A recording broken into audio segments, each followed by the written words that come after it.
But I will never allow the likes of Bryce Fernandez to turn the tables on me. Kayo ang nasasakdal sa mata ng taong bayan, hindi ako. Hindi pa ako tapos at lalong hindi ko kayo uurungan. Kinumpirma ni Senate President Pro Tempore Panfilo Lacson na may hawak silang CCTV footage na posibleng ebidensya sa aligasyon ni Bryce Hernandez na nagpapakita ng pagpasok sa Senado ng isang mina na sinasabing staff ng WJ Construction Company nag-deliver umano ng suhol sa isang senador. Ito'y kaugnay ng aligasyon laban kay Senator Jinggoy Estrada. May nakuha umanong kopya ng CCTV footage si Senator Ping Lacson kung saan makikita na may isang staff ng isang contractor ng flood control project ang dumalaw sa Senado noong August 19, 2025. Tinukoy ni Ping Lacson ang staff na yan na nagngangalang Mina ng WJ Construction Company. Matatandang si Mina ang unang binanggit ni Bryce Hernandez na di umano nagkahatid ng suhol o commission para kay Bing Ramos. Ang tinukoy ni Engineer Bryce Hernandez na di umano staff naman ni Jinggoy Estrada. Pero nauna ng pinasinungalingan ni Senator Jinggoy Estrada at iginit niyang hindi niya staff si Bing Ramos. Pero lumalabas na empleyado talaga ng Senado si Bing Ramos, pero under siya ng office ng Blue Ribbon Committee. Sa ngayon ay nasa motorpool siya. May ideya raw si Senator Ping Lacson kung kaninong opisina dumalaw itong si Mina ng WJ Construction. Pero ilalabas pa ang detalye dahil ito ay bini-verify pa nila at yung mismong CCTV video footage na nakuha nila sa darating na Huwebes sa September 18 kung kailan ipagpapatuloy nila ang pagdinig ng Senate Blue Ribbon Committee. Basta ang mahalaga daw muna ngayon ay pinasecure muna ni Senator Ping Lacson ang CCTV footage para mapanood din daw niya. Iimbitahan si Mina at yung mismong operator ng CCTV sa Senado para makapag-testify nga sila. Matatanda ang binanggit ni Engineer Bryce Hernandez sa pagdinig ng Infracom on Public Accounts, Public Works and Highways, and Good Government and Public Accountability. Yung 355 million ay yung pinababa daw ni Senator Jinggoy Estrada na pondo para sa flood control project sa Bulacan. Bagay na itinanggi naman ni Senator Jinggoy Estrada na nagbaba o nagpropose siya ng ganyang budget. Pero lumalabas doon sa dokumentong hawak ni Senator Ping Lacson na totoo. Meron pala talagang budget insertion na nagkakahalaga ng 355 million pesos. Hindi daw ito present sa NEP o National Expenditures Program o yung budget mula sa palasyo. Hindi rin daw ito present sa version sa Camera, ngunit ito ay present sa version ng Senate at sa Bicameral Conference Committee. Kaya ang hinihinala ni Ping Lacson ay naipasok yung 355 million pesos na yan sa Senado o kaya sa Bicam. Ang problema, hindi nga matrace kung sino yung mga proponent ng taga-budget insertions. Kaya posible ring di masagot kung kanino galing yan at sino ang nagpababa ng pondo na yan. Dagdag pa ni Senator Ping Lacson, kung may masasagsaan, may masasagasaan. Wala tayong sasantuhin. Narito ang pahayag ni Senator Ping Lacson. As the new chairman of the Senate Blue Ribbon Committee, how will you start or continue the investigation on the anomalous flood control projects? At ano na po yung mga preparations ninyo? Where the old chairperson left off, doon kami magsisimula. No? Pero sa ngayon, humingi ako ng extension na 2 araw. Kasi nga, napansin ng mga staff na walang markings yung mga ebidensya. Eh sayang naman kasi ang direction ko kasi sa amin in aid of legislation. Pero beyond that, gusto ko kung ano yung makakalap na ebidensya, agad-agad ipadala do sa independent commission no, na yet to be constituted. And katunayan, kagabi, nag-uusap kami ni Mayor Magalong kasi virtually, kasama na siya do sa commission in whatever capacity. At ni Secretary Vince Dizon, no, I gave them, and also with to the ombudsman kasi nandito siya kahapon, yung acting ombudsman na Vargas, dahil siyempre legislation, may mga concerns siya pinapalo up. So nung nabanggit ko sa kanya, binigyan namin siya ng USB. Yung lahat ng contents noong mga pieces of evidence, documentary and whatever na nabanggit ko sa aking 2 privilege speeches. Dahil alam nyo, bisita ko rin nung nakarang araw, nung isang araw pa, yung Anti-Money Laundering Council. Kasi meron din silang pinopurso na legislation. Napag-alaman ko, hindi sila pwede mag-freeze ng accounts unless merong formal complaint na na-file.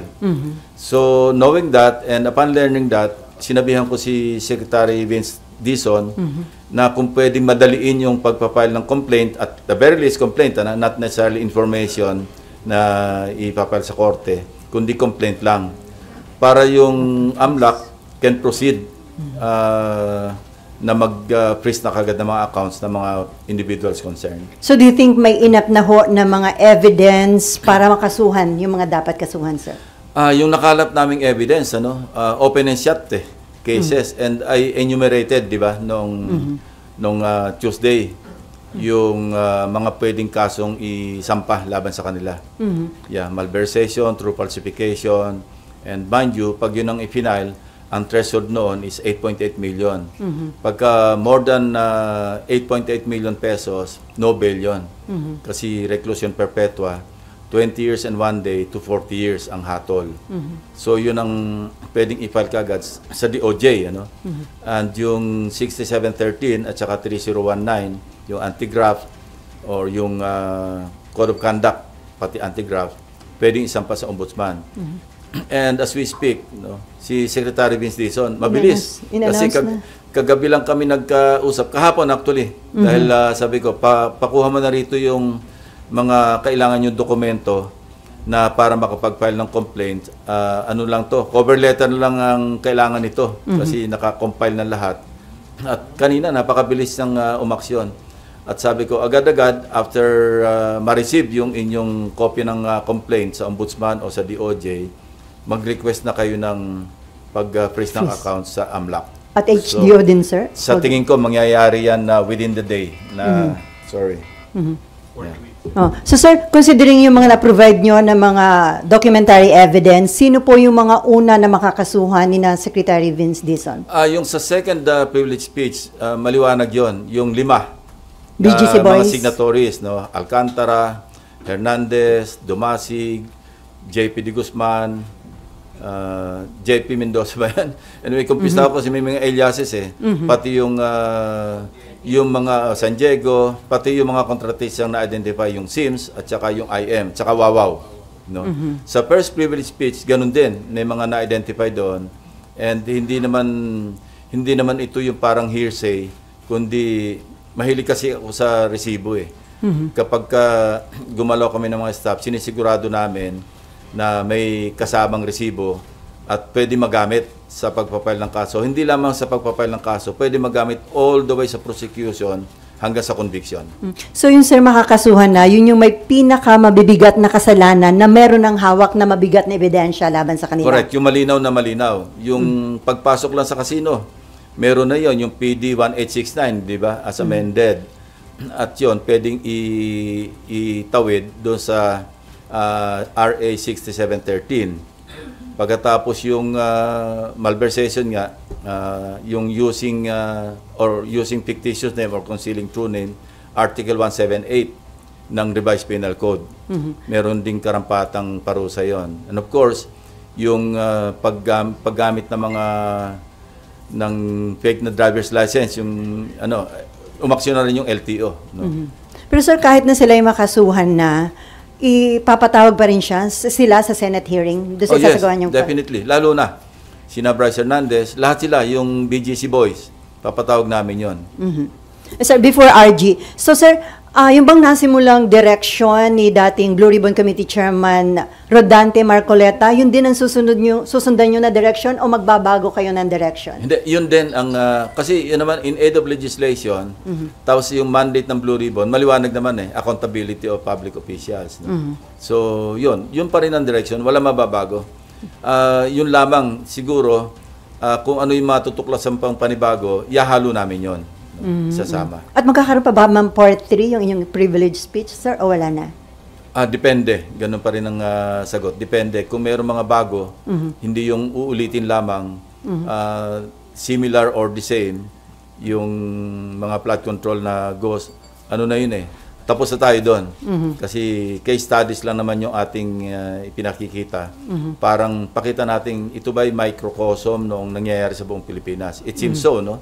Dahil kanina lang, meron nagre-report na yung sa ibang bahagi ng Kapuluan, ganun din, mga ghost projects. Pero yon i-compile na lamang, pero hindi na para ihayag pa sa privilege speech kasi baka maumay na kayo. O, kasi nga ang tanong ng iba, wala ba sa Mindanao, wala ba sa Bicol region, wala ba sa Visayas, na-focus lang daw sa Luzon? Actually meron, kaya lang hindi na namin sinama kasi repetitive na eh.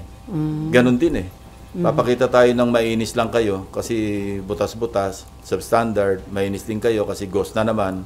So hindi ba nakakaumay yun? Tama na yung nakita natin na talamak yung pag-violate o paggamit ng Kabanang Bayan. Okay, RG. To what extent will you pursue yung accountabilities naman ng lawmaker proponents? First on the Senate and secondly in the House. Kasi nga po, yun na lang ang kulang. Alam na natin yung modus, alam na natin yung mga kasabwat doon sa, alleged kasabwat doon sa DPWH, sa contractors. Yung accountability direction is towards na doon sa mga lawmaker proponents. So are you going to, number one, open the records of the BICAM to know who are the proponents? And number two, will you be recommending cases against fellow lawmakers, whether senators or congressmen? We'll always be guided by evidence. Ano? Kilala nyo naman ako, RJ. Ano? Kung masagasaan, masagasaan. Walang dapat santuin. Kasi kung meron tayong pagtatakpan, bakit pa tayo nag-iimbestiga? Bakit pa tayo? Although, in aid of legislation, pero meron kaming isi-share namin sa executive branch, no? Whatever pieces of evidence na mag-gather para magamit, ma-put into good use. And again, yung pupurso namin yung sa WJ, yung lumabas sa pagdinig na allegation ni Bryce Hernandez na di umano, yung WJ magdadala o magdi-deliver ng obligasyon. Pag sinabing obligasyon, ito na nga yung lagay, di ba?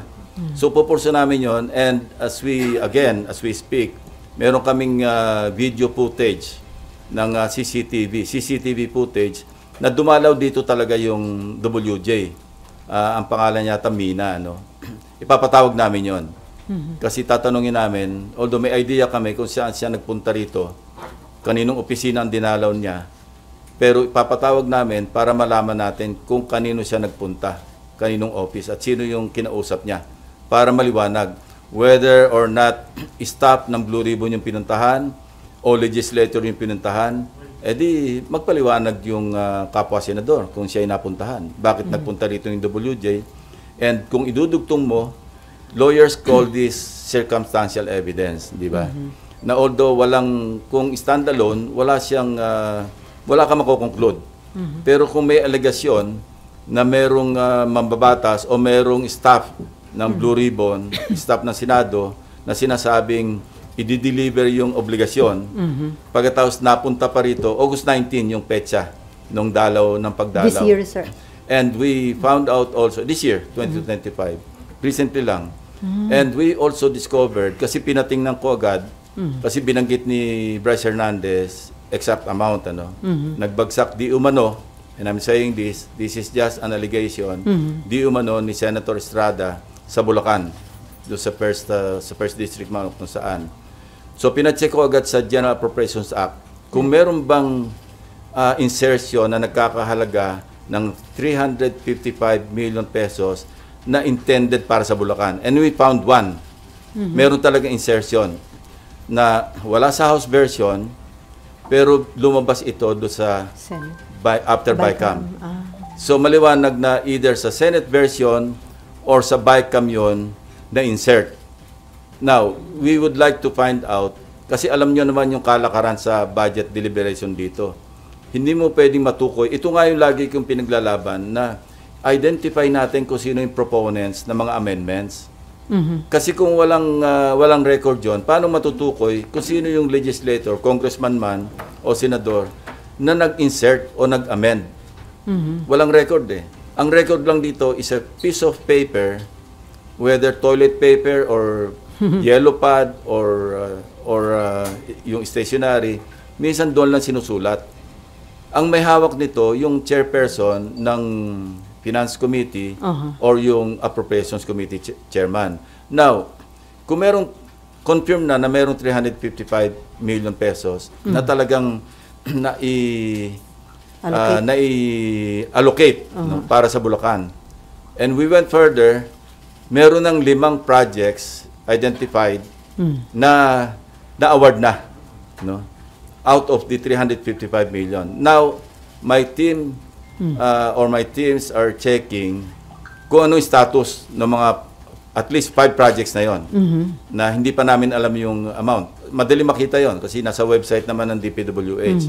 At titingnan namin sa ground ano yung status kasi baka pareho noong sa SIMS at saka sa IM na iisang litrato lang yung ginamit na hindi gumagalaw yung dalawang tao, no? So, titingnan natin yung kasi kung gano'n ang pattern sa First District Engineering Office ng Bulacan, posible na gano'n din ang ginawa dito kasi hindi pa naman sila nabubuko ng Mayo eh. Di ba? Ngayon lang naglabasan ito. Kung magre-remedyo naman sila, kaya I'm free to announce it to you, hindi nila kayang gawin yung, kung halimbawa naghahabol sila, ay subukan nila yung 2 days na makasingil sila ng 46%. No? Hindi kaya yon physically. That's a physical impossibility. So maghabol man sila, kaya naming unahan, ika nga, kung ganun din ang pattern. Ba ang Senado? And can we ask for a copy? Not yet. Ako, hindi ko pa rin nakita. It was just reported to me. Bago ikaw, RJ, ako muna. Pero invited siya sa next hearing, sir. Papasupin ako yung yung in charge sa CCTV rito. Para siya yung mag-testify na actually on this date, at this time. Kung saan pumunta. Ito yung, hindi, makikita naman sa CCTV yun eh. Pero mas mainam na yung formally, i-testify noong mismong operator ng CCTV kung saang opisina, kailangan yun eh. Kasi kung CCTV alone, hindi mo mapagsalita yun eh. Pero may initial info kayo, sir, kung kaninong office ng Meron, senator? pero hindi validated eh. Kaya mas magandang tingnan na muna. Sir, will you be inviting Pinasecure ko na yung footage. It's a good thing that it happened last August 19. Kasi ang lifespan ng footage, 1 buwan eh. Yes. Kung inabot tayo halimbawa September 20 ngayon, hindi na natin burado na yon. Sir, ipapatawag nyo rin po ba yung past chairman ng APRO or ng Finance? Interparliamentary courtesy.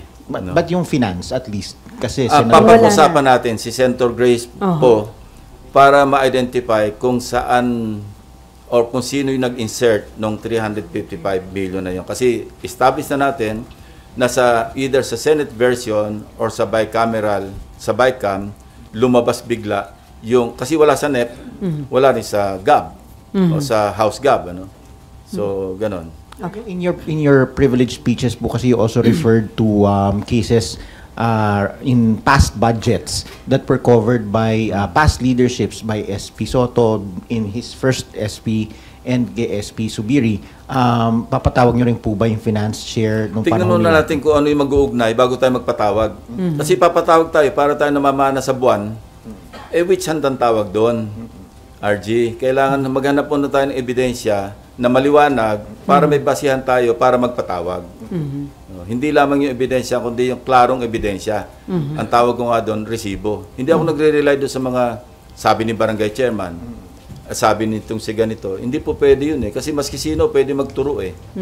Before NIMFA and Daniel, sir, tama ba na ang maging coverage lang ng investigation tungkol sa anomalous flood control project ay from 2022 to 2025? Hindi.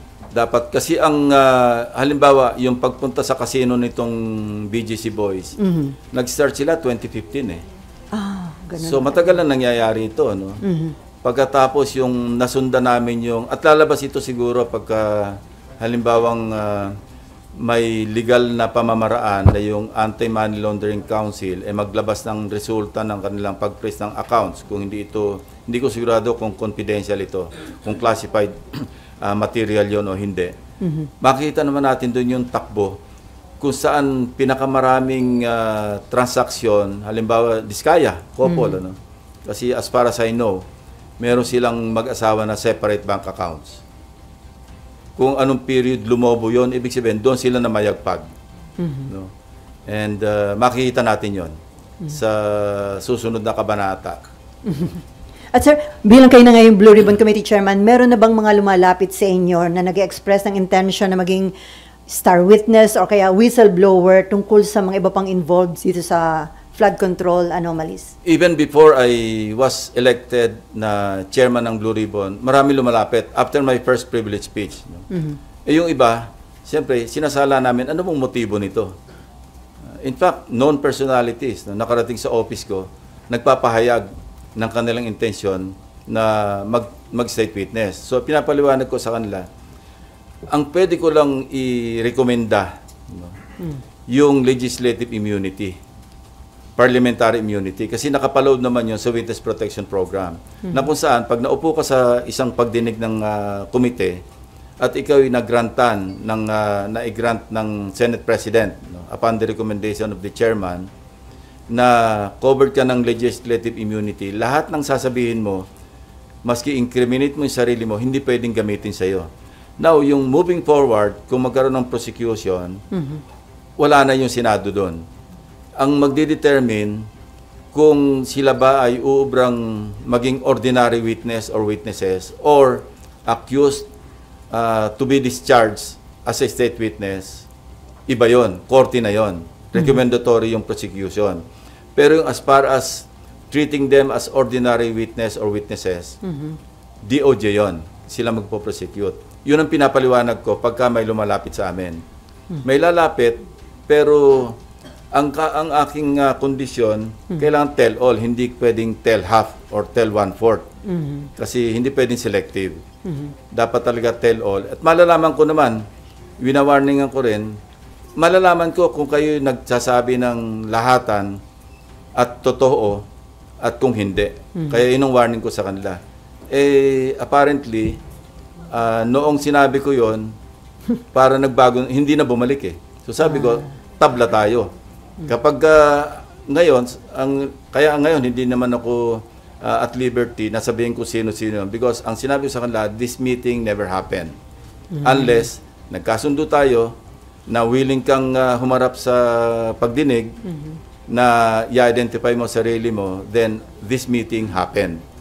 So wala pang willing to tell all, wala pa sir sa mga nakausap niyo? Well, alam mo, nagbabakasakali na makakabola eh. Hindi naman lang ako mabobola eh. Okay, Nympha, Daniel, and then Mean. Sir, yung sabi niyo po na nagpunta, based sa CCTV, pumunta dito yung Mina. Dun sa report sa Check inyo... yung name Opo. Yung Mina talaga. Pero WJ yan. WJ. Sir, Sige, tuloy mo may lang. dala lang po Nakikinig ba? ako. Sige, sir. Multitasking. May bit-bit po ba na bag, maleta, or possible na sisidla ng pera, sir? Hindi ko pa alam yon, hindi ko pa nakita eh. Pinapasecure ko yung footage at the same time para mamaya kasi may meeting ako, may staff meeting ako after dito. I-prepare na namin yung susunod na pagdinig Mina, tama. Mina yung name ng representative ng WJ.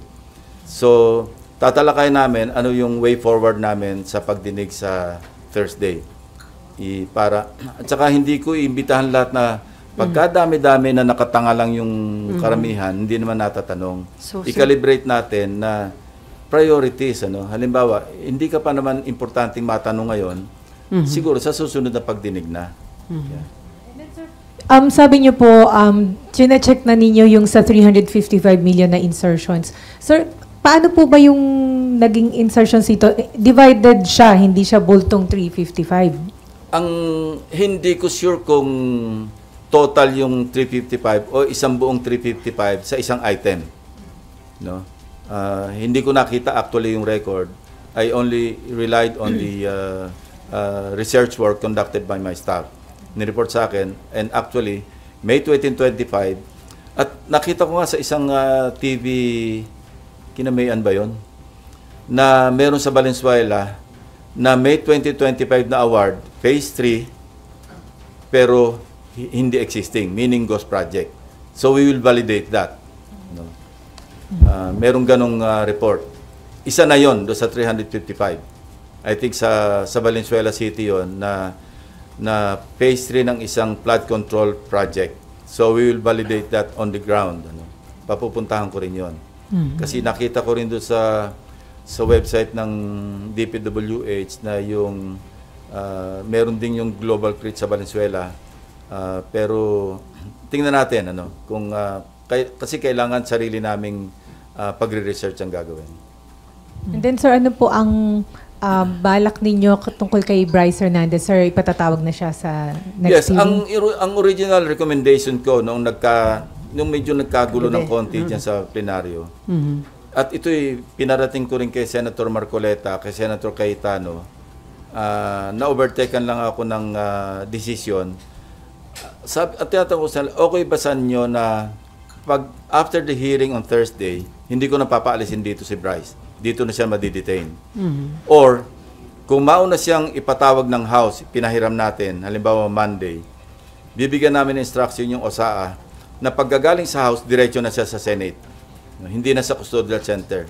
But then, nag-intervene na nakapag-decide pala si Majority Leader at saka si Senate President na sa Pasay City Jail dalhin. Kasi mas malapit sa Senate.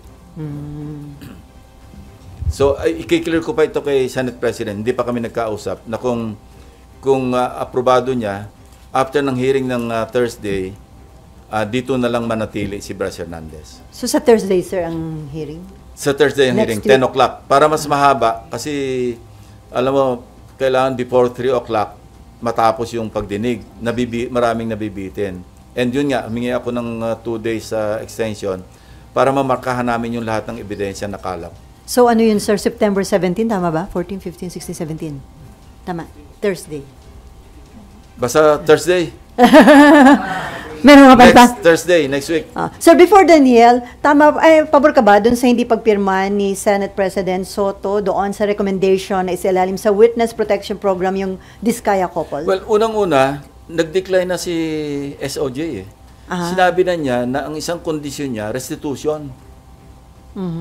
So, nag-usap din sila ni Senate President, kaya siguro yun ang naging basis ni Senate President Soto na hindi niya napirmahan yung recommendation. In the first place, hindi na updated yun . Kasi nag-recommend doon yung dating Senate Blue Ribbon Chairman. Dapat yun, i-update. Kung i-affirm ko yun, ako yung magbabalidate, ako yung magpipirma bilang new chairman. Hindi na. Outdated na yun . Pero dahil nga nagkausap sila nasabi sa akin ni Senate President, na nagkausap sila ni Secretary Boying Remulla. At yun nga, hindi raw papalusutin. So, anong use na i-endorse mo pa yun?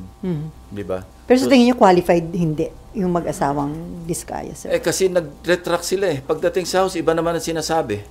So, how can they qualify kung hindi definite yung kanilang testimonya? Pag nasa House, iba sinasabi. Pag naandito, iba. No? So, anyway, titingnan natin. Baka dumating yung punto na pag naandito sila, mag-tell all, i-evaluate natin. Hindi ko sinasabing definitely pwede nating endorso sila sa Witness Protection Program. Pero kung parang opportunistic lang yung kanilang pakay para sila'y malibre sa kaso at saka hindi namin call yun . Call yun at saka kung susundan natin yung proseso, unahin na muna natin yung magkaroon sila muna ng legislative immunity. Matetest natin yung kanilang credibility as a possible state witness kung depende sa kanilang testimonya. Kasi kung merong magpa-fact check sa inyo, magagaling kayo mag-fact check, at merong kulang at meron silang inumit doon sa kanilang testimonya, pwede hindi sila pumasa as a state witness. No? Kasi ang isang dyan, of course, pwede silang pumasok, possible, pero hindi tayo sigurado doon sa not the most guilty. Second, yung materiality ng kanilang testimonya na kayang i-corroborate ng independent evidence. Yun yung mga patakaran . So kung meron silang tinatago, papayagan ba natin para lang maligtas yung sarili nila? Ang laki rin ng kanilang dapat pananagutan, di ba? Okay, Daniel, and then Mean, and then John, and then Marlon. Hi sir, good morning. Sir, marami ng mga characters na lumalabas doon sa flood control scandal. Pero sir, sa tingin nyo ba, sino ba yung somehow na parang maging state witness? Sa nakikita nyo, sir? Sa ngayon, wala pa. Kasi ngayon pa lang ako mag-hearing. Kasi ako, hindi lang yung record, gusto ko makita yung demeanor ng tao. Alam mo, hindi man ako huwes, pero ganyan yung mga judges eh. Kaya importante yung physical presence. Minsan nga, di ba, pagka Zoom lang, hindi mo pa makita kung ano talaga yung kanyang demeanor eh. Mas importante yung kaharap mo, tinatanong mo, more or less mag-gauge mo kung binobola ka o hindi ba? So I cannot at this point in time conclude or even make a judgment kung uubra ba silang state witness. Sir, isang question na lang. Sir, lumabas na doon sa expose niyo yung MBB.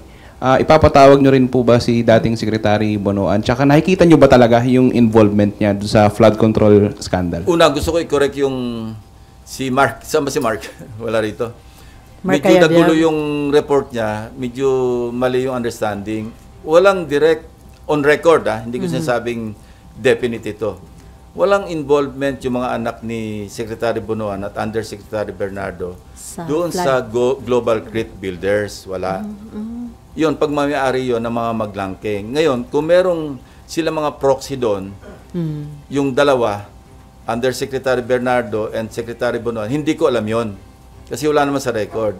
Ang maliwanag na nasa record, yung mga anak ni Maglangke, Bernardo, at saka Bonoan. Yun, sinigurado ko yun kasi ang nakalagay lang doon is Fatima Gay B. de la Cruz. So, nung chinek ko yung B, Bonoan, hindi pa ako nakontento doon.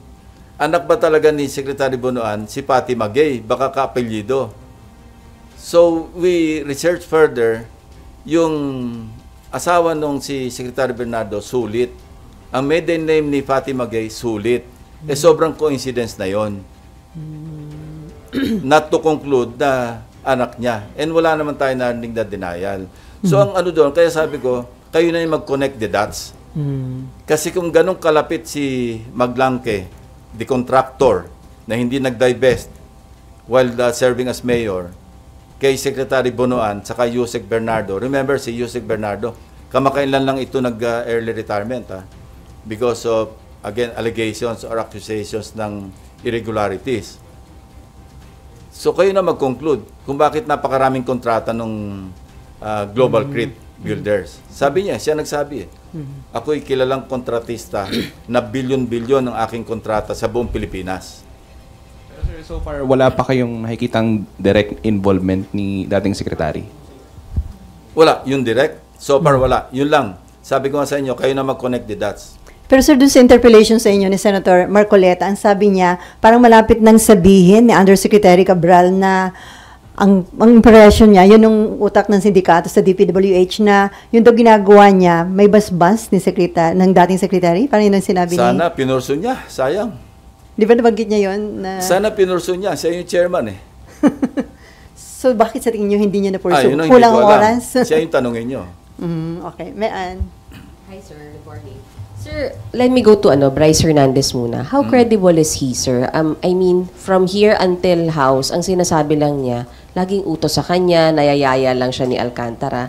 From my vantage point, hindi siya credible. That's my opinion. Based on what I know about him. Kung siya niyayaya lamang, paano siya nakapag-chips to cash to chips na bilyon? Saan galing yun? Niyayaya lang siya, pantaya lang siya ni Alcantara. May sariling taya si Alcantara eh. 1.4 billion nga yung kanyang cash to chips eh. Imagine, for the past 3 years yun, hindi naman ito one time na nagpapalit ng 1.4 billion. Pero from 2023 hanggang 2025, ang record sa mga casinos, the different casinos, imagine 1.428 billion yung pinalit mong cash to chips. Saan galing yun? Si Bryce Hernandez naman, billion din yung kanyang chips to cash. Bukod pa yung cash to chips. Saan galing yun? So, sir, dapat pa ba siyang ipatawag at paniwala? Papatawag. Definitely. Gusto kong maliwanagan yung sinasabi niya na delivery ng obligasyon. Anong ibig niya sabihin? Gusto ko i-pursue yun. Kasi nando sa cellphone niya eh. Para maging part ng official record ng Blue Ribbon. Kasi doon, hindi naman namin record yun eh. Record ng TRICOM ba yan o yung accounts ng house, ano? So we want to formalize it, we want to make it official na yung kanyang testimony sa Blue Ribbon para magamit namin sa aming pag-pursue ng legislation, and para magamit ko rin do sa sayang naman yung pakipag-ugnayan ko kay Secretary Dizon, kasi very close ang coordination namin, halos araw-araw nag-uusap kami. Yung nagpunta nga siya ng Mindoro, nung nagpaalam siya, sabi niya sa akin, bukas pupunta ko Mindoro. Agad-agad sabi ko, ipadala ko sa iyo yung kopya ng first privilege speech and the documents that we gathered. Kaya tukoy niya nang puntahan yung Sitio Dike eh. Sir, gaano ka possible yung money laundering dahil doon sa cash to chips, chips to cash? Very possible. Very possible. Kasi makita mo doon sa cash to chips, chip to cash, hindi balansyado. So meron kaming report, yun ang kailangang ma-validate, na maglalaro sila, magpapapalit ng cash to chips, tapos magpapatalo ng kaunti, ipapalit yung chips to cash, papalabas na panalo. No? And this will be validated by the flow of incoming and outgoing transactions sa bangko. No? We're not yet there. AMLAC ang magpapatunay nun. Kaya, sabi nila, kaya namin sundan yan, hihimayin namin yan para ma-establish yung pattern.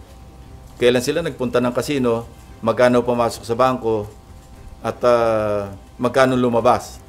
Tapos magkano naman yung, masusundan daw nila yon yung flow.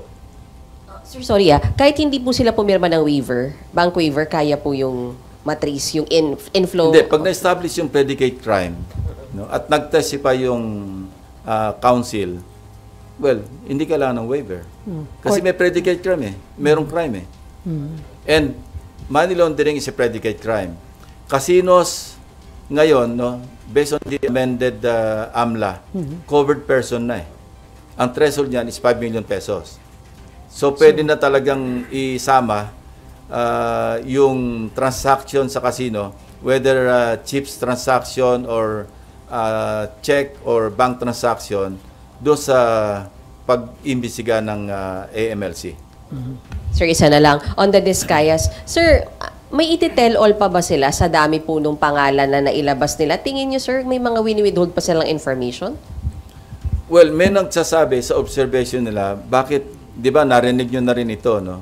Although, probably biased din yung kanyang statement, na bakit lahat lang ng pumirma ng impeachment ang parang nabanggit, ano?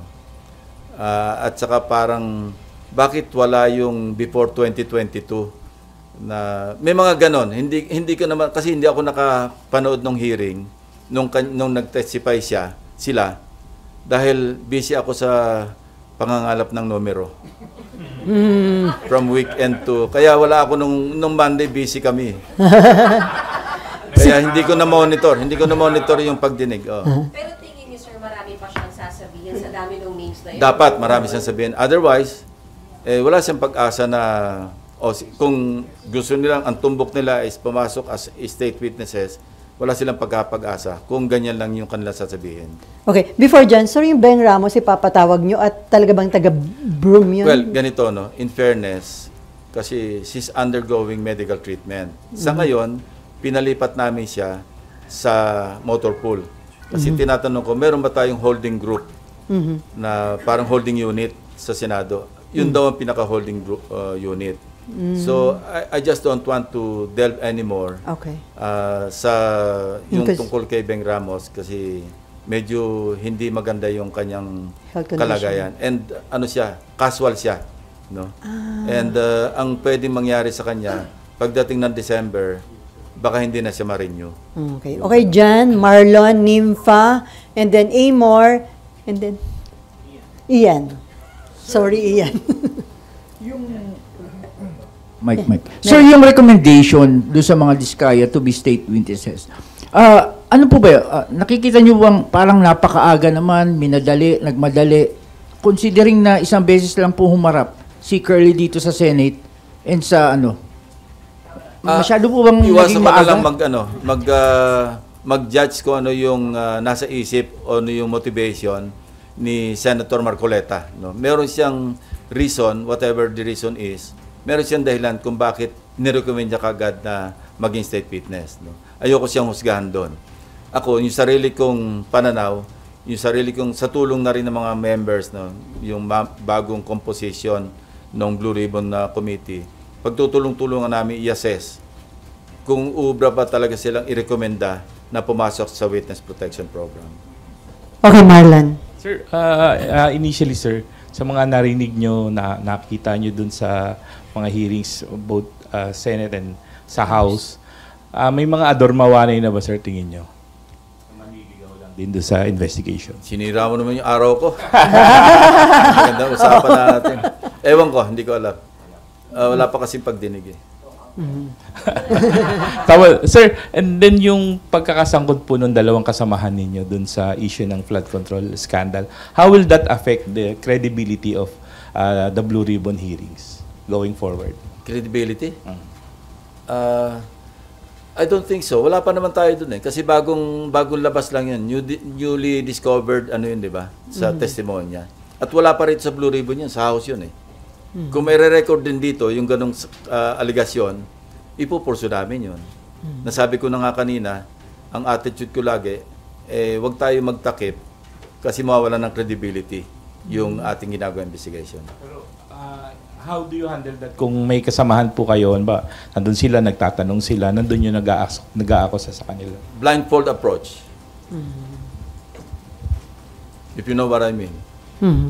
Okay, before NIMFA, so marami nagsasabi, di ba, nagkaroon na tayo ng pork barrel scam, tapos andito na naman, may panibago na naman tayong ganitong controversy at mas malaki pa po yung amount involved. May mali po ba? Well, bakit nothing nauulit? can mollify, nothing can appease our people, especially this time. Kasi parang cycle, vicious cycle eh. After so many years, eto na naman. At sabi nga ni Secretary Dizon, this is even worse than the Dinopolis issue. Galit na yung ating mga kababayan. At nai-inspire pa sila noong nangyayari sa ibang bansa. Huwag naman sana tayo umabot na mag-escalate sa ganung punto. Hindi maganda para sa bayan natin yun. So dapat gawin ng pamahalaan ng gobyerno ang lahat na magagawa para talagang walang cover-up, parang lahat kung saan tayo makarating, logical conclusion. And I believe in the, in the sincerity, in the political will ng Presidente, unless proven otherwise. Kasi sa nakikita ko, sa naririnig ko, especially from Secretary Dizon and other government officials who are in the know, yung mga malalapit sa Pangulo, maski kay Senate President Tito Soto, na gusto talaga niya raw walang katapusan. Yun ang binitiwan niyang term. Galit na rin, maski sinong tamaan. Yan din ang kanyang attitude. And I'm happy na sana hindi magbago yung ganong, masustain yung ganong determinasyon, yung ganong sinseridad.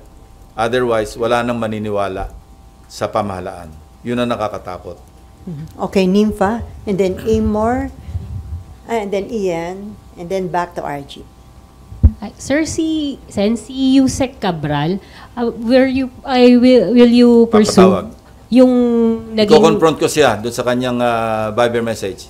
Kasi maliwanag, even kay Secretary Dizon, kasi ang una kong pinagpadalhan nung screenshot na yon, Secretary Dizon bago ko ilabas sa...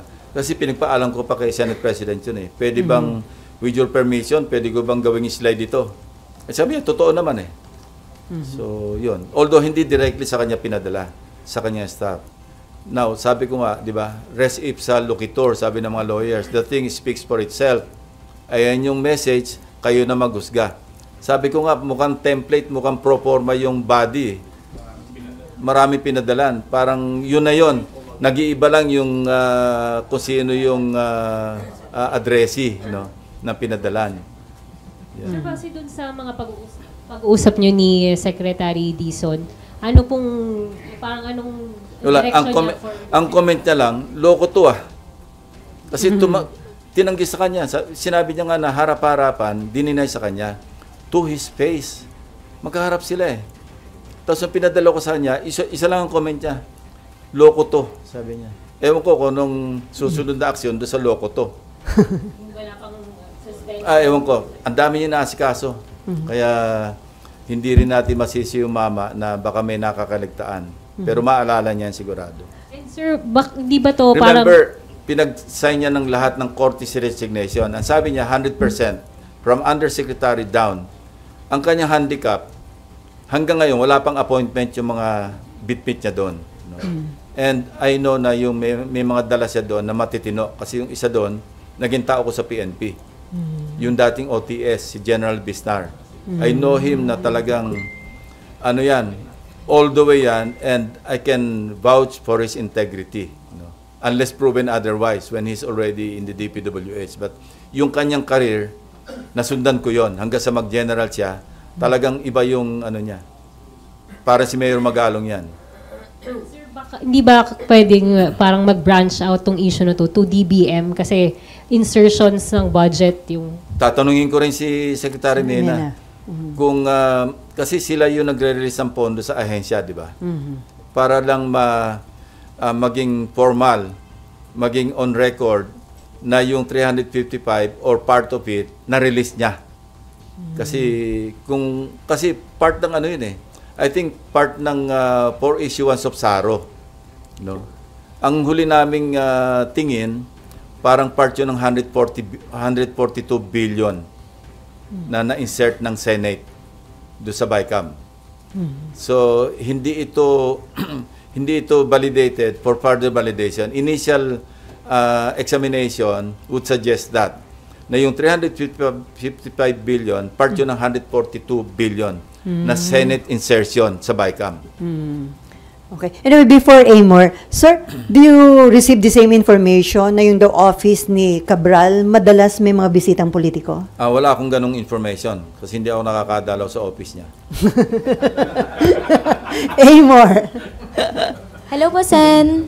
Dito po. Sorry, ang liit ko. Tumayo ka na kaya? Kaya dapat... Uy, grabe naman, sir.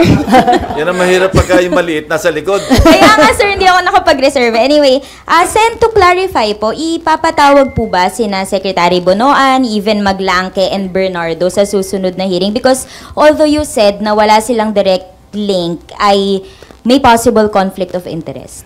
Not this Thursday, probably next hearing or hearings. Ano. Why, sir? Bakit po? May mga dapat pang... Kasi kung papatawag mo at hindi naman maasikaso, sayang din yung oras ng mga tao eh. Kaya nga, sasalain muna namin, hindi lahat ng top 50 na nabanggit na Pangulo, laging naandyan eh. No, hindi naman lahat ng kailangan sa DBM, kailangan present sila dyan. So, i-calibrate natin para maayos lang yung salansan ng tanungan, pati yung salansan ng mga resource persons. Sir, balikan ko lang po yung yung sinabi niyo po na na-confirm po ninyo yung 355 million pesos na budget insertions. Does that mean kahit papano ay credible yung information na inilabas ni Bryce Hernandez? That would add to the credibility. Kasi exact yung amount. Nung chinek namin, indeed, meron talagang 355 billion na wala sa House version, wala sa NEP. So either sa Senate version or sa BICAM. Yun na insert. Ang next na lang po na ipupursue talaga ay sino yung behind, sino yung proponent nun? Yun ang bigger challenge because walang record. Walang record kung sino yung... Kaya nga, lagi kong, di ba, doon sa interpellation ko doon sa Senate Concurrent Resolution, kulang yung transparency. Kailangan malaman natin sino ba yung naka-record din, sino yung individual proponents noong mga insertions, noong mga amendments. Nang sa ganon, tukoy natin pagka may nangyaring problema doon sa proyekto, alam natin kung sino nag-insert, lalo na kung ghost. Kung ikaw ang nag-insert dyan, ikaw ang proponent ng amendment, dapat binantayan mo yan. Dahil meron kang shared responsibility para malaman na yung in-amend mo, tuloy-tuloy, maayos yung implementation. Although wala kaming participation sa implementation, pero meron kaming oversight function, yung Senado, yung Kongreso. Sorry sir, last na po on my end. Sir, kung walang record, ibig sabihin possible for the proponent to just get away with it? Possible. Wala kang record eh. Kaya nga, moving forward, kailangan maging transparent all the way, every step of the way, from the NEP, yung NEP taken care of. Kasi sinabi na ni Secretary Pangandaman noong DBCC hearing, na meron na silang hub, no? Transparency hub, na pero hanggang NEP lang. Kaya sinasuggest ko, isagad na natin hanggang sa, kung pwede hanggang implementation, na merong participation, at least sa monitoring, yung public. Diba? Sabi niya, meron yon. And the public can even upload photos.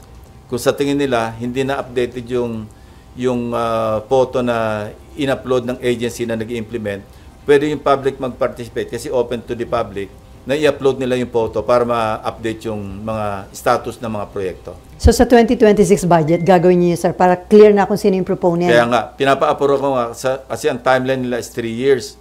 Ang sabi ko, baka pwedeng isian para sa 2026 or 2027, open na lahat. Wala nang room for ghost projects, wala nang room for substandard kasi nababantay ng public. Ginawa namin yun sa Yolanda eh. Meron kaming yung naggawa kami, no, ginasusan ito ng UNDP at saka ng I think World Bank, ano. Malaki yung gastos, yung empathy, no. Transparency hub, yung why don't Yolanda eh. Ipinamana namin to, iniwanan namin ito sa NEDA at that time. Na kung pwede, kasi ang sakop lang noon, lahat ng projects, mga PAPs sa Yolanda Corridor. Nung binaba namin yung sa NEDA, gamitin nyo ito para buong Pilipinas, lahat ng infrastructure projects, livelihood, mahagip nyo, ito na yung hub, ito na yung lahat ng datos, pwede nyo ipasok dyan. Unfortunately, mukhang hindi na-sustain. Ewan ko kung nasaan na yun ngayon. Sayang yung perang ginastos ng United Nations Development Program and other mga international agencies. JICA yata nag-contribute din doon. Walang gastos ang gobyerno nga ron eh. Na-put up namin eh. Hindi naman ginamit, sayang. Okay, Ian and then Raymond. Hindi. Ian ba? Anim pa muna. Sir, pa-clarify. Pwede ba kung tumakas ng, pwede na kumuwi? mga 11:20, 11:30. Kasi meron akong 12 o'clock. Sige, sir. Sir, pa-clarify. Familiar yung pwede na ako umuwi. Oo nga, sir. Di ba? Iniiwan naman na ako bigla dito. Hindi makarelate yung mga bata. Sige. Sir, pa-clarify lang po, yung 355 million, o yung nakita ninyong insertion, buo na 355? Yun ang inalam namin. Pero it's either yung total 355 or isang item na 355. And then, kailan po yung pangangailangan na tanungin tungkol dito That's si Senator for 2025. Opo. Si Gaaya ng 2025. So, kailan po yung pangangailangan, sir, na tawagin nagkaroon ng award, May 2025. And then, so, kailan po yung pangangailangan na imbitahin si Senator Grace po para tanungin kung sinong nag-insert?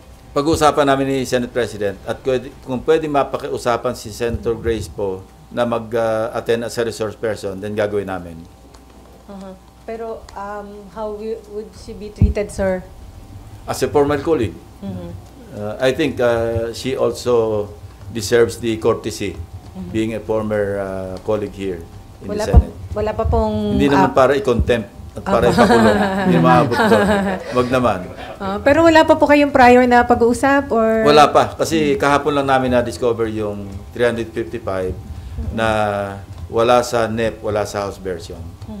And then, sir, how about former Secretary Bonoan? Ano po yung kanyang pananagutan dito? Kasi nakita niyo po, sabi niyo nga, kung i-connecta yung dots. But at the very least, kailangan mag-explain siya. No? Na meron pala siyang ugnayan sa isang malaking kontratista. No? Bakit nagkamal na napakaraming kontrata at sa Bulacan pa lamang, flood control pa lamang, 2.195 billion na. Pero yun, hindi niya yun dinisclosure eh. So, may nakikita ba kayong intention to conceal the information? Ang nakikita ko lang, kasi paulit-ulit siyang isolated case yung napuntahan ni President Bongbong Marcos. Alam ko namang hindi isolated case yun. Di ba sabi ko nga, isolated case here, isolated case there, isolated cases everywhere. Ang hinihintay kong isolated case, yung tama yung pagka-implementa. Naghahanap ako noon. Plano ko mag-offer ng 1-month pension eh. Kung sino makapagpakita sa akin ng perfectly executed na flood control project anywhere in the Philippines. Kung meron, pag-iisipan ko hindi ko sigurado kasi sayang din yun eh. Oh, 190,000 din yun eh. Pero willing akong isakripisyo yung isang buwan para makontento lang yung aking mata na meron palang perfect day executive flood control project na somewhere, lying somewhere. Ano. Sa ngayon, wala akong makita. Para kaya yung isolated case, hindi yung isolated case. Kung meron man, baka isolated case yung maganda yung pagkagawa, imperfect yung pagkagawa. Baka may mahanap kayo. Pagka media makakita, sige, automatic, bibigay ko na 190. Sir, baka may maghabol na gumawa ng... Kailangan original sa inyo, hindi yung tinuro lang sa inyo. Sir, kaya sir, natanong ko... On record. Opo, sir, kasi kaya na... Hindi, qualify ko, ulitin ko. Kailangan kayo mismo nakakita, hindi yung ibang tao. Mag-absent kami bukas, sir. Naghahanap na pala. Sir, kasi nung nakaraang hearing, in-excuse lang siya on the reason na nag-resign na siya. Pinaalis lang siya, walang tanong sa kanya. Yeah. So, he still remains as a resource person. So, parang ino-notify lang siya na kung pwede bumalik siya. Sir, isa na lang ako. Yung pong tinatawag na IAW, Engineering and Administrative Overhead, yung pondo supposedly to monitor the projects. Malaki yung 3.5. 3.5. Kinasyon ko na nung araw yan eh. Kasi dati yung 0.5 lang yan eh. Opo, sir, pwede bang isa din ito sa source ng corruption na bulsa din nila to? Mahirap mag-akusa, pero bakit ang laki? Kasi pag tiningnan mong yung budget ng public works, saksakan ng dami, 1 billion, kwentahin mo yung 3.5%. Kung monitoring lang, bakit pagkalaki? Especially, na meron na tayong existing na platform, di ba? Oo, may geotagging, yun na yung pag-monitor. Tapos hindi rin nila na-monitor. Saan napunta yung 3.5? Kung yung ghost project sa first District Engineering Office pa lamang, nalusutan sila. Nag-release sila ng cheque.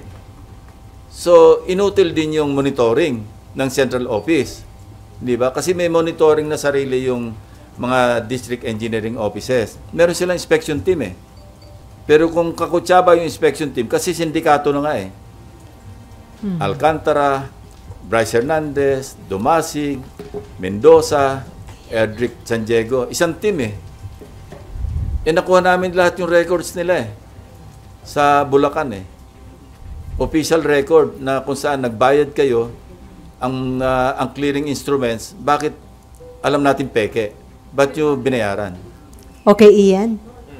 Ayun. Hello, sir. Good morning. Bago ko pumunta doon sa isang tanong, dahil may binanggit na kayo doon sa mga BGC boys. Sir, marami kasi nagsasabi na hindi lang silang 5 ang nakinabang doon sa Bulacan First. Ang sinasabi nga mula sa taas hanggang sa pinakamababang empleyado, ano pong nalaman nyo tungkol doon sa iba pang mga nakinabang and kasama rin po ba sila sa sinabi nyo kay Sec Vince na kasuhan na po? Yes, pero alam nyo, di ba ang pattern, hindi lumalampas sa 150,000? Kasi pag nagbagsak yung funder, yung proponent, nagbagsak siya halimbawa kung ilang bilyon, may usapan na yun eh. Para hindi na lumampas sa threshold ng kayang i-implement ng District Engineering Office, hindi lumalampas ng 150 million. Kasi ang threshold nila 150. Pag lumampas sa 150 hanggang 450, region eh. Kaya... So bihira kayo makakakita ng more than 150, di ba? 77 million, 140 something million, 98 million. Walang lumalampas kasi kontrolado nila pag-implement, pag-monitor, pagbayad. So, ngayon, ito yung day of reckoning. Kala nila, lusot sila all the way. Ang malas nila, mukhang may nakialam sa taas na nagbagyo ng 3 sunod-sunod, mukhang nagalit na si God eh. Bakit nagkasunod-sunod si Crising, si Dante, si Emong? Tapos may habagat pa. Para may divine intervention, para mabulgar lahat. Otherwise, tuloy-tuloy sila sa casino. Correct. Yung pera natin binabayad sa tax, kinakasino, pinambibili ng mga Patek Philippe, kung ano-anong relo, at kung ano-anong kotse. You can just imagine, kung nagpatuloy ito, para tayo mga gago. Pero, Senping, yung mga lower than kina Bryce, yung mga iba pang mga tauhan Hindi, yun na nga yung team niya eh. Yun ang lower eh. Si Dumasig, I think, one of them, project engineer. Merong si Erdrick San Diego, siya yata yung lab tech, no? Parang siguro taga-check. Hindi lab na LOB, LAB. Nag-isip eh, nag-isip. Yun yata. Pero I mean sir, yung mas mababa pa daw, meron pa daw. Naabot ba ng mga tropa natin? Yung 5 yon ang lumabas sa, yung sila may mga aliases sa casino. Tapos sila yung mga signatories So, we go by where the evidence brings us di ba? Kasi kung hindi naman hagip ng ebidensya, pangit naman na sabihin natin kasama sila. So, kailangan kasama sila sa resibo. Okay, Raymond. Last na lang sa akin. Sir, ang lumalabas kasi sa mga nauna ng report, 142 billion ang insertion ng Senate. So, do you think... Baikan pa lang yon. Oo, pero do you think hindi lang 2 senador ang pinag-uusapan natin dito? And paano kung mas maraming senador pa nga ang lumabas? I don't know. Mawalan kami ng quorum. Hindi sir, pero seriously talagang... No, seriously. Baka mawalan ng quorum kasi kung kasuhan sila halimbawa Sandigan Bayan at plunder o kaya malversation o masama sila doon sa non-bailable na kaso, makukulong. Hindi ko sinasabing aabot sa walang quorum. Pero kung, ang sabi ko nga, pag nag-imbestiga tayo, dapat naka-blindfold tayo, hindi pwede yung, di ba, nakapit yung isang mata para hindi mo makita yung kaliwang side sa kabilang aisle. Dapat hindi ganun. No? I think our colleagues understand that. No? Where I'm coming from. Kasi ba't pa tayo magsasagawa ng investigation kung mamimili lang tayo? Parang hindi naman fair do sa pinili natin, di ba? So yung probability na maraming senador yon kasi sabi nyo nga 355. I won't get there, no. Ikaw lang nagsabi, kaya sinasabi ko lang in answer to your question, kung ganun tayo dadalhin doon tayo dadalhin ng ebidensya, wala tayong magagawa. Di ba? Pero sa dahil sa inyong determination na malaman lahat ang involved dito. Well, it's about time, ano? Wala bang effort na patigilin kayo sa investigasyon? Meron bang wala naman? Wala naman. Sir, lastly. Kasi all-out support naman si Senate President.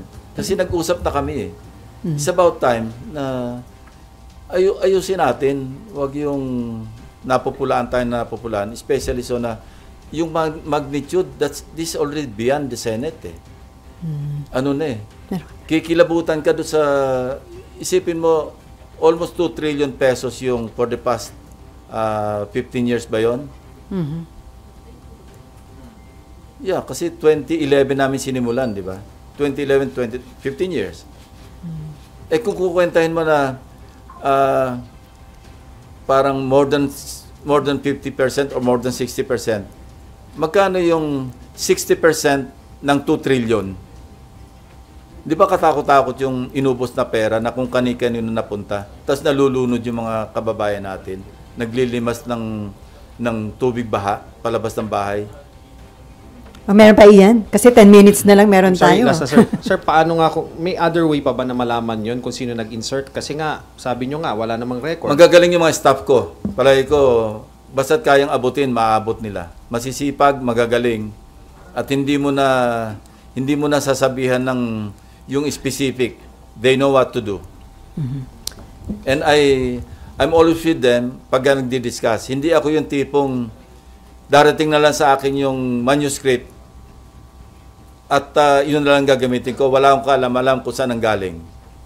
Hindi rin ako ganon. Ako, I stay with them even past midnight or before midnight. Basta gusto ko kasi alam ko yung pinagmulan Latag talaga lahat At ako, nagsasabi ko sa kanila na huwag kayong tumigil dyan. Hindi pa ako kontento dyan. Kaya nga, di ba, ang daming layers na inabot. Sabi ko nga, hindi pa sapat ito. Although sapat na, hindi pa rin sapat. Puntahan nyo pa rin. Gusto ko pa rin makita kung ano itsura. Okay, Raymond, Asher. And then Asher. Tayo. Sir, good morning. Doon sa may ilang concerns lang na parang in the past kasi para bang 15 yung pinangalanan ni Presidente na contractors. Kaya lang parang bakit masyado daw nafo-focus masyado sa mga diskaya. Now that you are the Blue Ribbon Chair, masitiyak ba natin na yung bang lahat sila, yung pangalanan doon ay mabubusisi ng gusto? Maski nga yung wala doon sa 15, di ba? Nandun sa 15 yung Darcy. Wala. Maski wala sa 15, WJ, papatawag natin. Rest assured, na hindi lamang ang focus. Kasi sila yung, ewan ko bakit sa kanila na-focus eh. Hindi ko rin maintindihan eh. Hanggang sa napunta pa nga gagawing state witness. Hindi ko alam. Sir, additionally, doon sa issue ng, kasi ang pinag-uusapan natin is 22 to 25. What about kung may mga lumabas mag-backtrack? During the time of 2016 to 2022, ang DPWH Secretary was Mark Villar, who is a senator, right? Si Senator Villar could be a very good resource person, at the same time, member of the panel. No, he can share. He's free to share his whatever he thinks or he knows about what happened from 2016 to 2022. At sinasabi ko sabihin ko lang sa inyo, yung kung sa nakita ko, very, very, very active ang bank accounts ng Diskaya Couple simula noong 2015, 2016, tapos naging active uling sobra 2025. Thank you, Tim. Okay. Yung sa likod mo na, si Mary. Mary Juan Reyes, sir, from One News One PH po. Bali, sir, for the record lang, sa susunod na pagdinig, inaasahan pa rin po ba natin yung participation po ni Senator Marcoleta and yung ilang mga welcome pa rin pong mag-participate si Senator Jinggoy until may complaint po sa kanya na nasasangkot? All the senators, kasi ang membership ng Blue Ribbon, 17, kasama ako doon. Plus ex officio na 3 na lang naiwan kasi ex officio ako. So, bali ilan yun? 3 lang yung o 4 lamang yung senador na hindi members who can also participate. Now, yung minority representation, iwanan namin sa kanila, bibigyan lang namin sa kanila yung numero. Ito yung inyong number of slots sa membership. Kayo rin ang bahalang pumili kung sino yung vice chairman. Sa ngayon, ang vice chairman sa majority, si Senator Erwin Tulfo, because he requested me to be the vice chairman. And I agreed. So, hingi rin kami ng isang vice chairman from the minority group. Kung sino man yon, hindi ko alam. Ang dating vice chairman yata, Senator Bato at saka si Senator Bongo. Now, if they would like to elect a new vice chairman, pero nilimit ko na lang sa 2 vice chairman. Katakot-takot na yung mga vice dito eh. 3 yung vice chairman sa Blue Ribbon. So sabi ko, 2 na lang, isang majority, isang minority. Pero wini-welcome pa rin po natin yung participation ng ilang because nasasangkot. they are senators. Until po may complaint or case na ipa-file against them po. Tsaka po, Maski merong cases filed, they can still participate because that's their right. Until convicted, wala na silang karapatan kasi convicted na. Sure. Final conviction, Okay na. meaning Supreme Court, yung affirmed by the Supreme Court. Okay. Okay, before Mayan, sir, sabi nyo, hindi pwedeng minusin yung minority block dahil 9 yung members. Ilan na nga kailangan, pwede nang magpalit, Yun ang diba? sinabi ko kay Senate President. Sabi ko, 15 tayo, siyam sila. Huwag mong minusin yung 9. And ang attitude din ni Senate President, ito na pag-usapan natin. Huwag natin baliwalain kasi mga kapwa senador yan. Tratuhin natin sila, ikaw, kasi you are the Senate President of the entire Senate, of all the 23 other senators. Dapat yan, and he agreed, ganyan naman talaga yung attitude niya, no?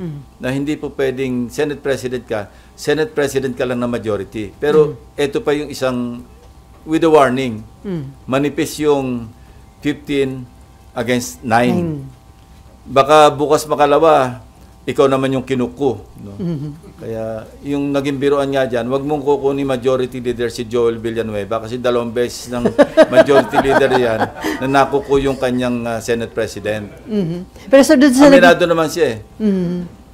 Kaya ito si Senator Alan Peter, gusto niya i-volunteer na majority leader si Joel. Kay Senate President Tito. Pero so doon sa naging complaint These kahapon... are light moments lang ito. Pero doon sa naging complaint ng minority, doon sa naging decision tungkol kay Bryce, sa tingin nyo, doon napakita rin yung mahusay na leadership ni Tito Sotto na ang naging ending, pinalipat sa Pasay City Jail. Yes, parang sabihin natin Solomonic, pero temporary yun eh. Kasi pag-uusapan nga namin, after ng hearing sa Thursday, or even before, kung hiramin siya ng House, ang recommendation ko nga is diretso na lang dito sa Senate.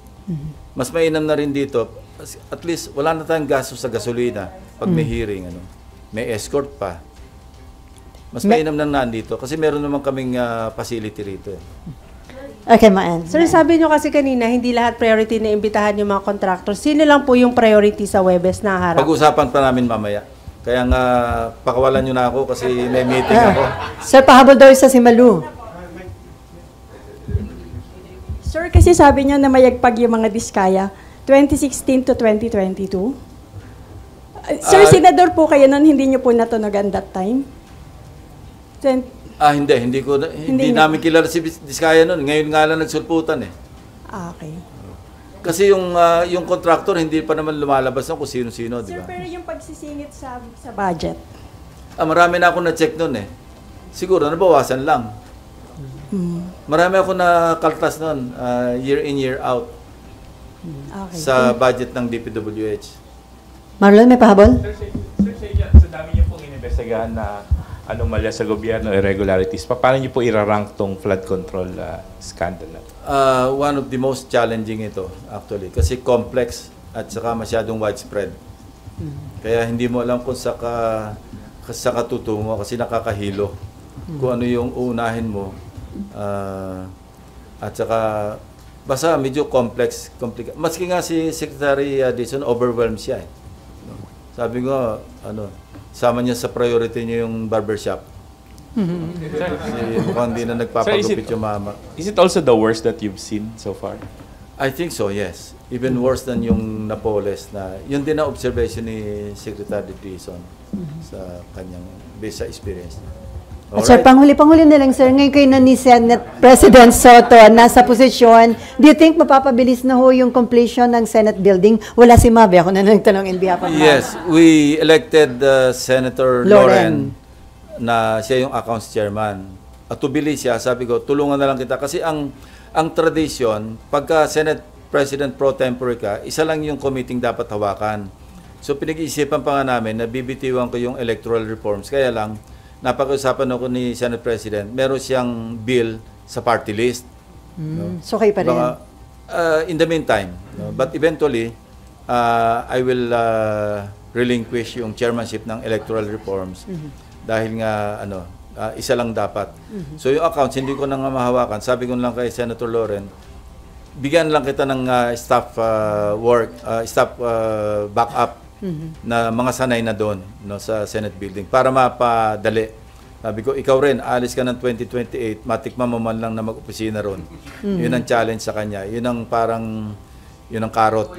So may target kailan makalipat doon, sir? Hopefully, kung kakayanin, kailan, before 2028.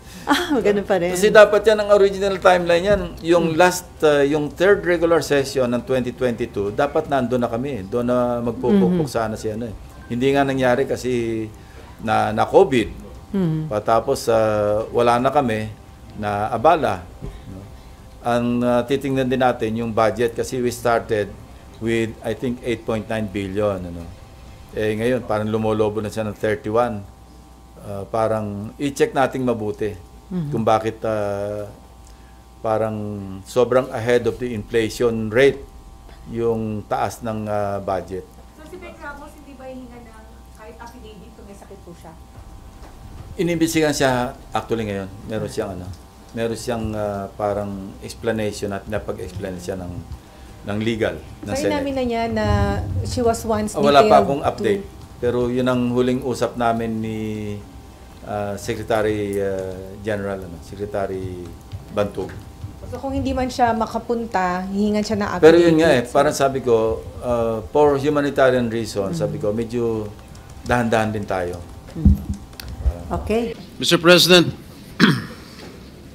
the title of my privileged speech is, No One is Safe. Mr. President, my distinguished colleagues, I rise today on a matter of personal and collective privilege.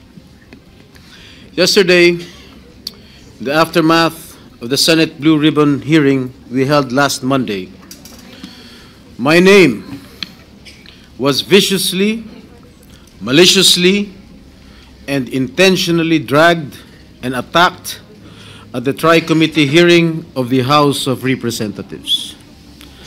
My attacker was no less than the person who I moved to be cited in contempt for shamelessly and repeatedly lying under oath about his role in the anomalous and ghost flood control projects in the 1st Engineering District of the province of Bulacan, where he served as Assistant District Engineer and later as OIC District Engineer until he was recently sacked.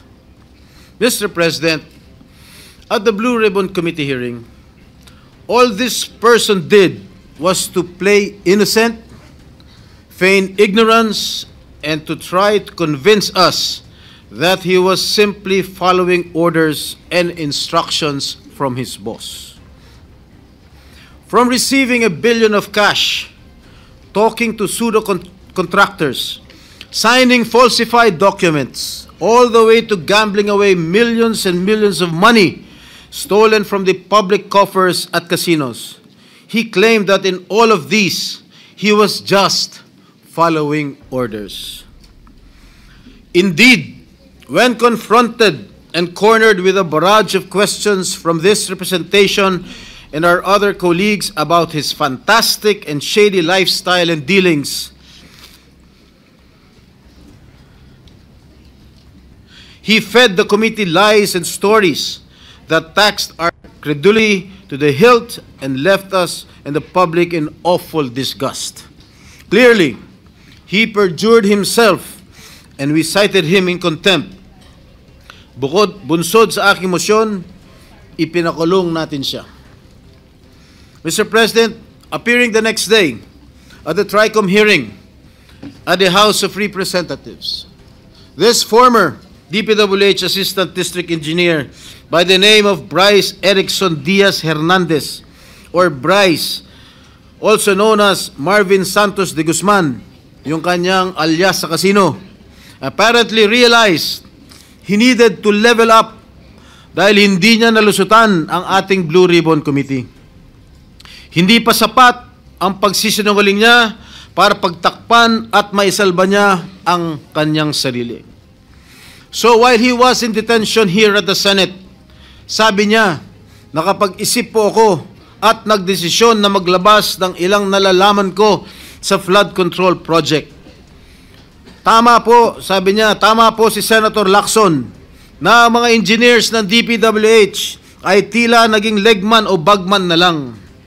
Kung tatanungin niyo po ako kung sino o kanino kami naging bagman, sasagutin ko na po ngayon. Nakapag-isip? May naniniwala ba dito? Samantalong ayon nga sa impormasyon ni Senator Lacson, habang naghihiring ang Blue Ribbon noong September 1, nasa casino siya at nagsusugal.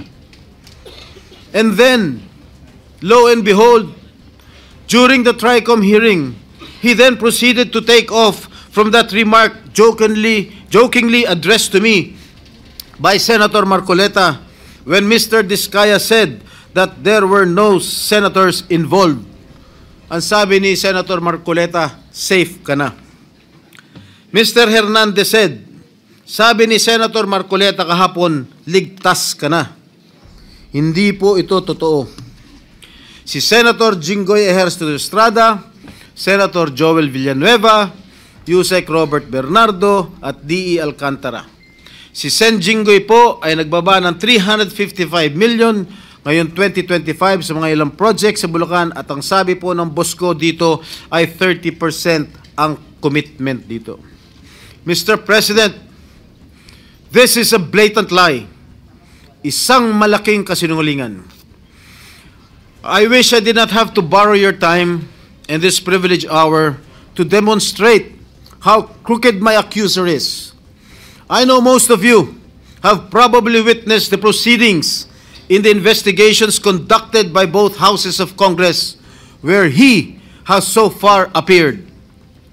But I beg your indulgence in defense of my name, which Mr. Hernandez conveniently dragged to take the heat off him and his cable.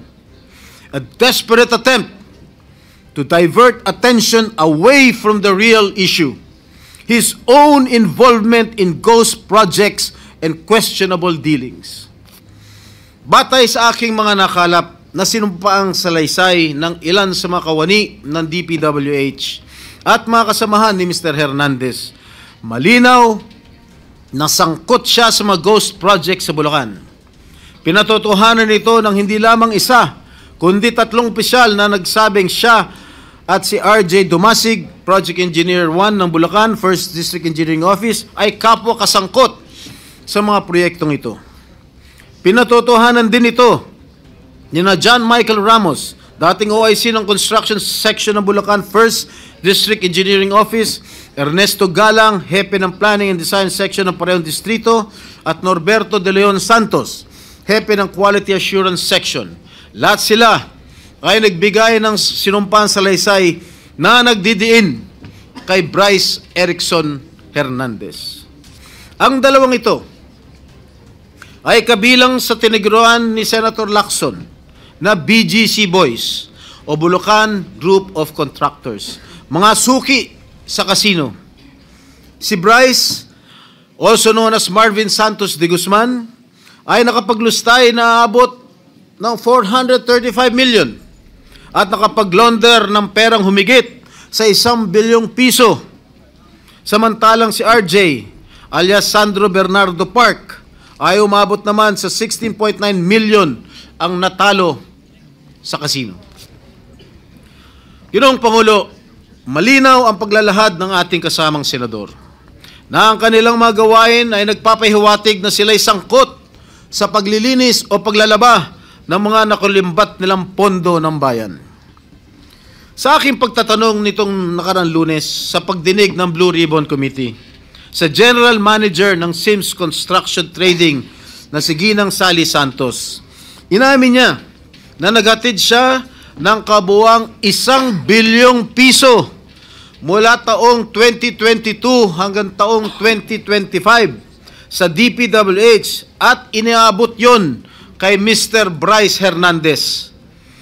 Ayon pa kay Ginang Santos, ang halaga ng pera na kanyang dinadala na minsan ay nakalagay sa mga kahon ng noodles ay depende sa proyekto at minsan ay umabot ng 245 million pesos sa isang hatid. Kapal ng mukha mo. Sinabi rin ni Ginang Santos na si Mr. Hernandez at DPWH Engineer JP Mendoza, Chief ng DPWH Bulacan's Construction Division, ay ginagamit ang lisensya ng Sims Construction para sa mga proyekto nila. Si Mr. Mendoza, na may alias na PJ Castro Asuncion, na pinangalanan din ni Senate President Pro Tem Lacson, na kabilang sa BGC Boys, ay may kabuuang 418 million na nilustay sa iba't ibang kasino at nakapag-launder ng perang mahigit 280 million pesos. Kung nakakapagpatalo ng 10 milyon si Mr. Hernandez sa kasino, hindi na rin siguro nakapagtataka kung bakit hindi siya nalalayo sa mga diskaya pagdating sa paramihan ng koleksyon ng mga sasakyan. Nauna nang inamin ni Mr. Hernandez na siya at ang kanyang asawa na isang dating rank and file employee ng GSIS ay nagmamayari na mga mamahalang sasakyan gaya ng Dodge Challenger, Toyota Supra at Lamborghini Urus Performante. Hindi ito karaniwang pag-aari ng isang empleyado ng gobyerno. At hindi pa dito nagtatapos ang listahan, Ginoong Pangulo. Nandun sa kanyang garahe, isang Ford Everest, Ford Territory, Toyota Corolla Cross, Suzuki Jimny, Mitsubishi Pajero, Honda Civic Type R Turbo, and add to this his collection of high-end motorcycles, BMW R1250GS, Yamaha T-Max, BMW C400 GT, Ducati X Diavel Nera, Honda Goldwing, Ducati Street Fighter, BMW R1300 GS, Vespa scooter, at yung kanyang asawa, meron 2 Toyota Hilux, isang Toyota Fortuner, Kia Carnival, BMD X3, Toyota Land Cruiser, Vespa Primavera, Honda, BMW. Mga kaibigan, Ginoong Pangulo, Bryce Hernandez claims These vehicles are part of a buy and sell business run by his sibling. But why are all these vehicles registered under their names? Bakit nakarehistro ang kanilang mga sasakyan sa kanilang mga pangalan kung sinasabi niya buy and sell business itong mga ginagawa nila? Gago. Magkano ba ang sahod ni Hernandez? Sapat ba ang kanyang kita o ng kanyang asawa para magkaroon ng ganitong karangyaan? Mr. President, ginagamit bilang umano'y ebidensya laban sa akin ang mga larawang kuha sa iba't ibang okasyon gaya ng birthday party. Makailang beses ko man na nakaduupang palad si DE, District Engineer Henry Alcantara, kaya ko humarap sa kahit sino at sabihin na hindi ko siya personal na kilala. Mismo ang Pangulong Marcos na nga nagsabi na ang mga larawan natin ng mga opisyal o public figures ay hindi sapat na batayan para patunayan at masabing talagang kilalang-kilala natin ang mga nakakasalamuhan natin. To quote President Marcos, alam naman ninyo, ini-name drop lahat. Magpapakuha lang ng picture tapos sasabihin, o tingnan mo, malapit kami. Sa isang araw, 1,000 yung nagpapapicture sa akin eh. So lahat ng 1,000 na yan, malapit na ba sa akin? People have to be more careful at huwag sila masyadong gullible. Yan po ang sinabi ng ating mahal na Pangulo. Tungkol naman sinasabi niya, hinggil sa isang nagngangalang Beng Ramos na nagpakilala daw ng miyembro ng aking staff sa Senado. Malinaw na ipinakita niyang text exchanges sa kanyang cellphone na nangyari ang kanilang pag-uusap tungkol umano sa isang pagdideliver ng pera noong December 22, 2022. Mr. President, 6 na buwan pa lang ako mula nung mahalal muli sa Senado. Wala akong kinalaman or anuman partisipasyon sa budget deliberations para sa 2022 budget. Mag-iimbento ka lang, sablay pa. Mr. President, there is no one among my staff named Beng Ramos. Wala akong staff o consultant na Beng Ramos. No such person has ever been employed, much less authorized to use my name or act on my behalf. Mr. President, let me just share that even before the resumption of the third hearing of the Blue Ribbon Committee last Monday, I already received warnings from various quarters. I was told that if I continue to actively participate in the investigation on ghost flood control projects, I will become an easy target. An easy target, they say, because of accusations hurled against me in the past relating to the PDAF issue. Mr. President, I told these people, warning me, and as I have stated at the start of the Senate investigation into these public works anomalies, hinarap ko po sa hukuman lahat ng kasong inihain laban sa akin. Hindi lang ako sumuko ng kusa nung ako'y pinaratangan at ikinulong. Ako po'y nakipaglaban ng patas sa proseso ng batas at hustisya at naghintay ng matagal na panahon sa pagdating ng hatol sa mga kasong ito. Hindi po ako nawala. Hindi po ako nagtago. Hindi po ako tumakas o nagbintang ng mga taong walang kinalaman sa mga akusasyon laban sa akin. At great cost to my family, my freedom, and my political career, I have acquitted myself of the grave charge of plunder before the bar of justice and the legal system we are all sworn to uphold. Should that sad and dark chapter of my life be a reason for me now to do nothing, say nothing, and just keep quiet when my job as an elected senator of this country calls on me to take a stand and expose these people? No, Mr. President, I cannot and will not shirk from my sworn duty to ferret out the truth. I will not be silenced when I know I can contribute something to the task at hand. I will continue to do my best to be worthy of the support that I was generously given by the people who elected me back to this Senate. Tama nga, nagbigay ng babala sa akin. I am an easy target. Kaya isang araw, pagkatapos ko sabihin na dapat i-contempt ang sinungaling na si Bryce Hernandez, tumakbo siya sa Kongreso sa mababang kapulungan para ilako ang isang kwento na sa tingin niya ay madaling paniwalaan. Hindi lang yun. Paulit-ulit niyang sinasabi ang akala niya safe siya. Walang galang na. Halatang galing pa sa isang script na binabasa.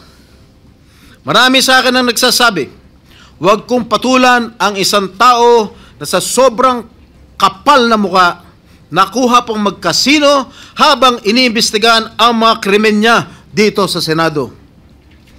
Mr. President, kung nakuha kong humarap sa kaso at tanggapin ang kaparusahan ng isang krimen kung saan ako'y napawalang sala, lalong kayang-kaya kong harapin ang isang Bryce Hernandez na lantarang sinungaling at magnanakaw. Ang sabi nga ni Senator Marcoleta, safe ka na. With due respect to our colleague, hindi po, Senator Marcoleta. Hindi ikaw, hindi ako, at lalong hindi safe ang taong bayan. Hanggang may mga Bryce Hernandez na engineer ng kasinungalingan at pandarambong ay hindi tayo safe.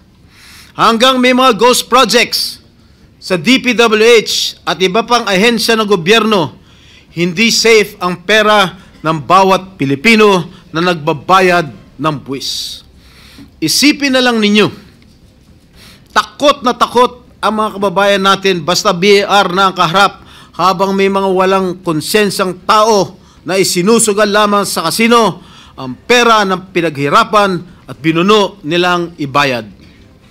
Hanggang may mga tao na nagbabayad, nananakot at ngayon ay pilit na nililis ang kwento, ay hindi tayo safe. Mr. President, my dear colleagues, if my opponents think that they can weaponize me, that they can weaponize my past to stop me from investigating, nagkakamali sila. If my critics think that funding a social media campaign against me will prevent me from going after liars, thieves, and crooks, hindi nila ako kilala. I have been bashed and now targeted for the way I go after lying witnesses. Totoo, brusko ako magtanong at minsan ay naninigaw pa. But I make no apologies. Subukan ninyong humarap sa mga taong sinungaling at mayabang pa. Mga witness na halatang halata na niloloko ka. Mga opisyal na gobyerno na nagmamalinis at nagtuturoan. Tingnan natin kung hindi kayo magalit. Mr. President, my brother, Senator J.V. Ejercito, is known as the good one. Okay lang po yan. Dahil kapatid ko naman siya. But let me be known as the other strada who went after the bad ones. I will expose and relentlessly pursue the bad ones regardless of the risk and notwithstanding the cost. Hindi ako natatakot at lalong hindi ko papayagan na gamitin ng masasamang tao ang nakaraan ko para lamang patahimikin ako. I have been jailed. I have been vilified, crucified, and publicly humiliated. But I will never allow the likes of Bryce Hernandez to turn the tables on me. Kayo ang nasasakdal sa mata ng taong bayan, hindi ako. Mr. President, I vow never to let the masterminds and engineers of this massive defrauding of the Filipino people to silence me. Hindi pa ako tapos at lalong hindi ko kayo uurungan. Ginoong Pangulo, maraming salamat po at mabuhay po kayong lahat. Mr. Bryce, no, bago ko tanungin si Mr. Diskaya. Mr. Bryce, naniniwala ka ba na mayroong existing syndicate within DPWH where ang mga USEC, ang mga DE, ang mga RD involved, and they are complicit in the practice of ghost projects and repetition of title of projects every NEP, ano? So that millions of government funds will be dispersed. Naniniwala ka ba na mayroong existing syndicate sa loob ng DPWH? Your Mr. Honor, Bryce. in my own opinion, base lang po to dun sa nakikita ko, yes po, Your Honor. Meron po. Kasama ka ba doon? Ako po, kagaya po ng sinabi ko, hindi po ako kumikilos ng hindi alam ng boss ko. Kumbaga lahat po ito utos sa akin ng sino ang boss boss ko. mo? Si Boss Henry Alcantara po. Isabihin, kasama si Henry Alcantara sa sindikato ng DPWH. Sa pagkakaalam ko po, opo. Okay, meron ba mga ilang pangalan na pwede mong sabihin sa amin kung sino-sino ang involved yan? Mula USEC, ha? Ang madalas ko po kasing naririnig sa kanya is si Yusek Robert Bernardo po. Diba? Wala po. Yun po ay ang sinasabi niya about sa mga senatorial funds. So, ibig sabihin, lahat ng kanyang sinabi kanina ay kasinungalingan. Yes, Your Honor. Okay. Oh. Now, okay na ba yung picture natin na sinabi ni Mr. Bryce? Mr. Chair, if may I? Engineer Bryce, yes. The picture of the conversation of D. Alcantara and Senator Joel Villanueva, their disappearing messages was taken picture by one of my colleagues. So if I may, can we ask him to explain? Ano yan, Mr. Bryce, Mr. Chair? The picture was taken by someone else, Congressman Abante. Kaya unang-una, sino nagbigay ng mga, yung, sa picture na yan, napapakita mo, sino ang involved dyan? Ikaw ba? O si Mr. Alcantara? Si Mr. Alcantara po. Kasi po disappearing messages siya, kaya medyo kailangan mabilis po ang pagbasa. So, pinicture na lang po para mabasa niya. Are we going to allow, Mr. Chair, the request of Mr. Bryce? Is your colleague with you here today? I think so, Mr. Chair. Can you state for the record the name of this person? Engineer JP Mendoza, Your Honor. Engineer JP Mendoza is directed to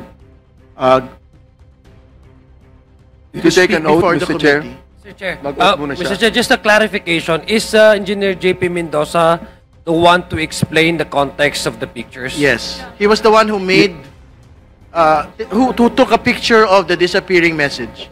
Yes, and he can accurately explain it, Your Honor. Yes. We should also, We will administer the oath to him before proceeding. Is Engineer Mendoza here? Please proceed to the table. COMSEC is directed to administer the oath to Mr. Mendoza.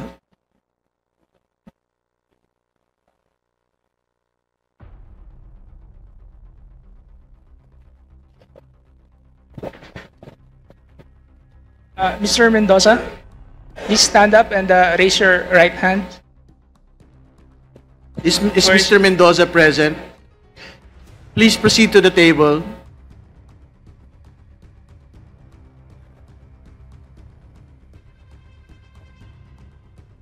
So that COMSEC may administer the oath.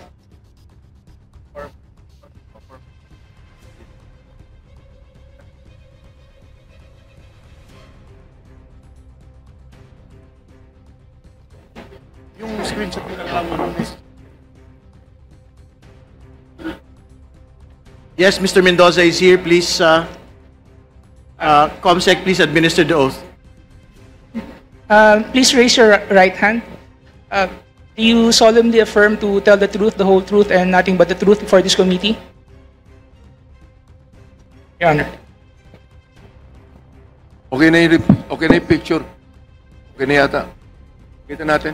You have to ask him. Yes, authorities given to the COMSEC to flash the pictures being referred to.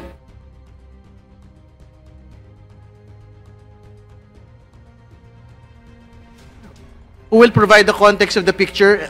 Is it going to be Engineer Hernandez or Engineer Mendoza?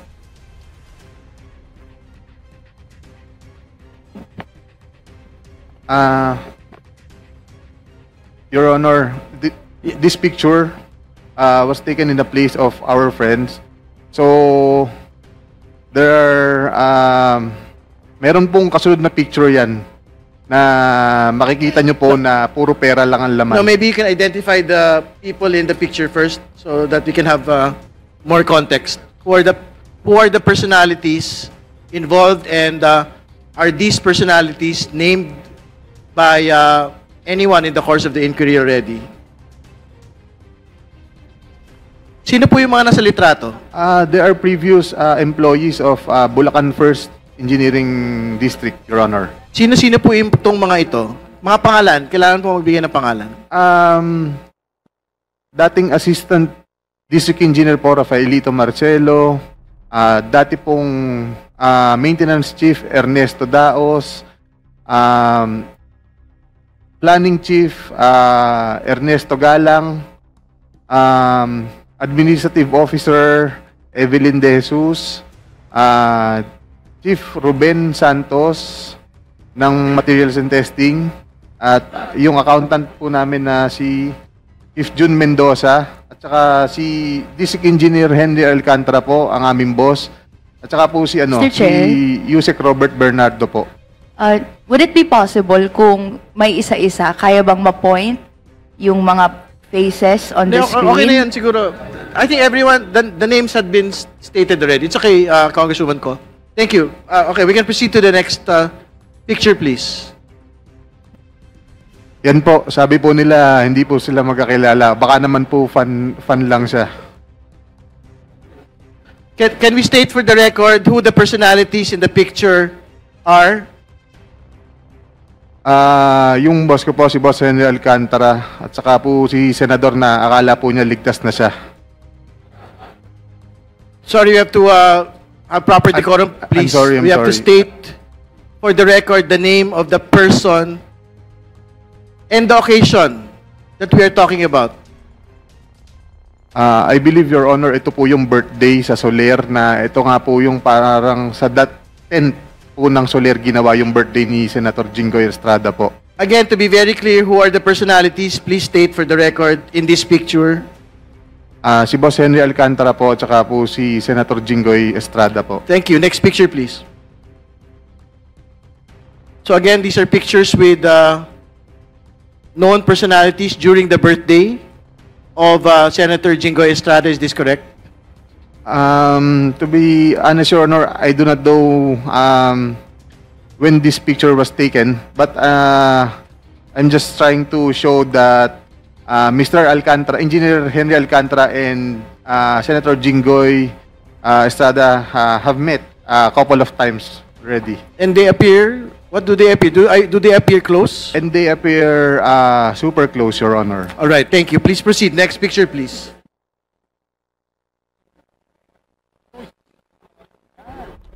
So what is the context of this picture for the benefit of people that are looking? Can you describe who had taken this picture and kindly explain the context, please? Kung maalala ko po, ako po ang nagpicture nito. Kasi dyan lang po ako nakakita ng ganyan karaming pera. First time ko po yan. Kaya pinicturean ko, natuwa po ako. And po, that's for inaayos po ni boss yan. Mr. Chair, sino yung taong yun na naka-blue? Can you state for the record, sino po yung napicturean na nakatayo sa harap po ng mga pera? Yung half body po, si Boss Henry Alcantara ko po yan. Okay. Kanino binigay ang pera, Mr. Chair? Kanino binigay ang perang yan? Sorry. Sige, pakikwento po muna yung what is the context of this picture? Yan po, ang context po niyan is, kung makikita nyo po, magkakahiwalay po yung pera. May mga designated person po na pagbibigyan yan, Your Honor. So, can he name them kung sino pagbibigyan ng mga perang yan? I'm sorry, Your Honor. Sino po daw yung pagbibigyan ng mga pera po na yan, supposedly? Ito na nga po yung sinasabi ni boss na sa mga... Alright, next picture please. Chair. Pwede lang po maklarify saan ang lugar at anong date ng picture na yan? Saan daw po yung lugar at saan yung date? Sa office po namin yan, sa Bulacan 1st District Engineering Office. Okay, napakalinaw po. May limpak-limpak na salapi sa district office mismo. Kailan? No, at kailan? I believe mga 2022 po or 2023 yan. Alright. Chair, meron namang mga paraan para ma-determine yung precise date, diba? I think we will get the metadata of this. Importante for po yun. submission. At to clarify, pasensya na po, to clarify lang po, normal po ba sa opisina ng gobyerno, ng DPWH, na merong ganyang piles of cash sa mga transaksyon ng gobyerno? Please sa mga regular na transaksyon ng gobyerno? Please respond, Mr. Engineer Hernandez, please. All right. Just answer, please. Then we will proceed. Sa office po namin, normal po yan. Okay, next picture, please. Mr. Chair, just to clarify, Mr. Chair. Okay, Congressman Pakita nga Sugay. isang picture po. Kay Engineer Bryce. Engineer Bryce, yung on the lower right portion ng picture. Can we go back to the Pakibalik picture? daw po. Yan, may papel, yung bond paper. Opo. Yung bond paper sa may nakasulat. Yan. Opo. Ano yan? Rundown ng project ba yan? Yes, Your Honor. Mr. Chair, mayroon akong tanong kanina. Alright. Sinabi niya... Next picture, please. Sinabi niya na mayroong nakatoka na tatanggap niyan. Gusto kong malaman kung sino ang mga taong dapat tumanggap niyan. Alam niya eh. Your Honor, hindi ko po alam kung sino. Basta kami po, inuutusan lang po na ayusin yung mga pera. Itong amount na to para sa ganito, ihanda mo dyan, may pagbibigyan yan. Ganun lang po, sinesegregate po namin yung mga pera.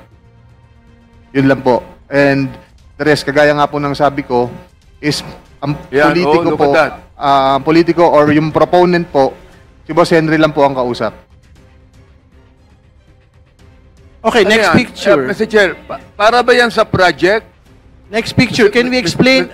Mr. Chair, para Congressman ba yan sa Abante. project o sa tao?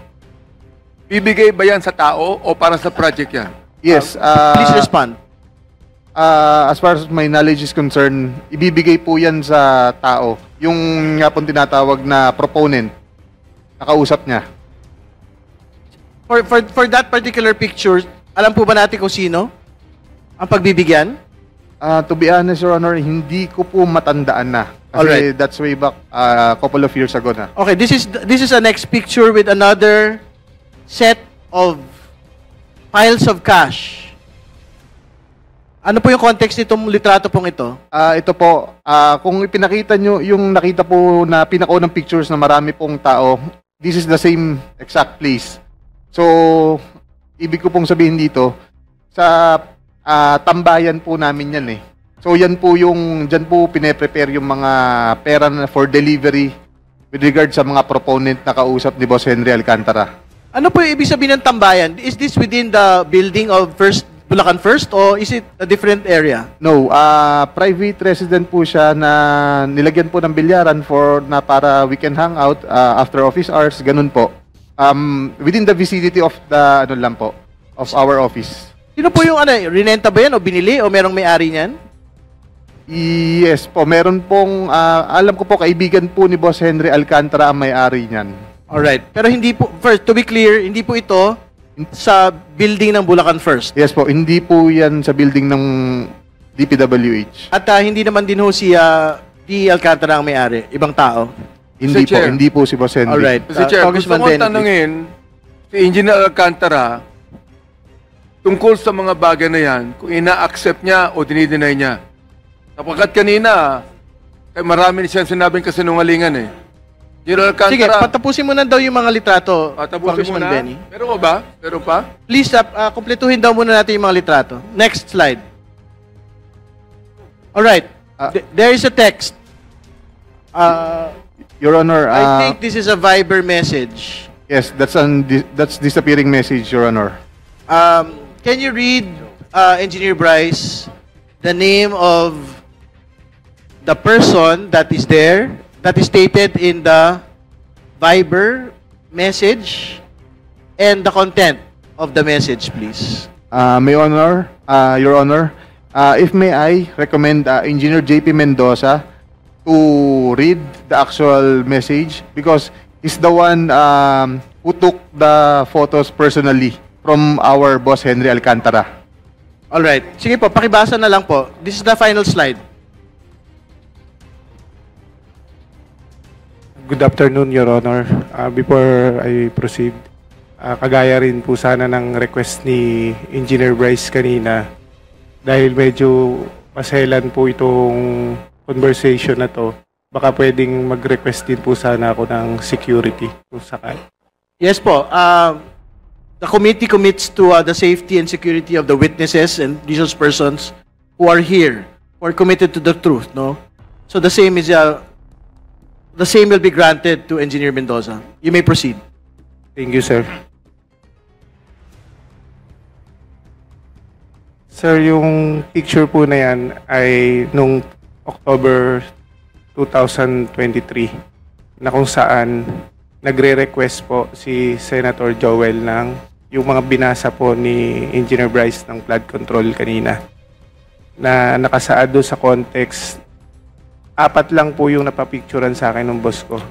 Kumbaga, parang sa summary po na yan na sinasabi ni Senator Joel na mababa lang yung kanyang pondo, subalit siya ang majority floor, isa siya ang majority floor leader siya nung that time and member siya ng Commission on Appointment. Okay. So, thank you for providing the context, but you have to state for the record who this person is. Is this senator? Nakalagay na po kasi Sen Joel eh. So, is this the senator that we know? Joel Villanueva? Yes, sir. All right. Can you read for the record also the content, the specific content of the message? Again, naguguluhan ako bigla kay Sec. Parang nakalimutan ba niya? Number 1, probs sa flood control and all the efforts we put in. Number 2, for his CA, his budget this coming year, etc. He committed sa akin. Pinakamababang commitment ng DPWH Secretary.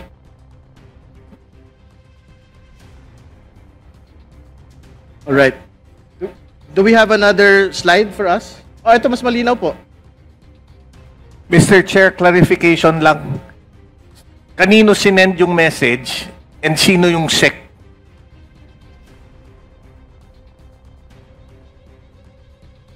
When dun sa message, you're referring to a SEC. Sino yung SEC? Secretary Manny Bunoan po. Okay. Kanino sinend yung message na yan? Kay Boss Henry po. Okay, Bakit thank kami you. kopya? Dahil disappearing message po yan, hindi po niya pwedeng screenshot. Pinapicturean po niya para mabasa po. Okay. Kanino pinapicturan? Sa akin po. Alright, thank you. So, phone to basically ni District Engineer Alcantara. Alright, next slide. Do we have other slides? Can we go back again? Go back to the pangalawang ano yan, di ba? Can we read for the record? Excuse me po. Ano? Can we ayan, second slide. Next slide. Yan. Can we read for the record what is in the second message? Para lang po malinaw. Again, this is a conversation supposedly between Senator Joel Villanueva and District Engineer Henry Alcantara which is supposedly a disappearing message, no? Tapos pinapicturean kay Engineer JP Mendoza. Sige po, can you read it for the record, please? For his CA, his budget this coming year, etc.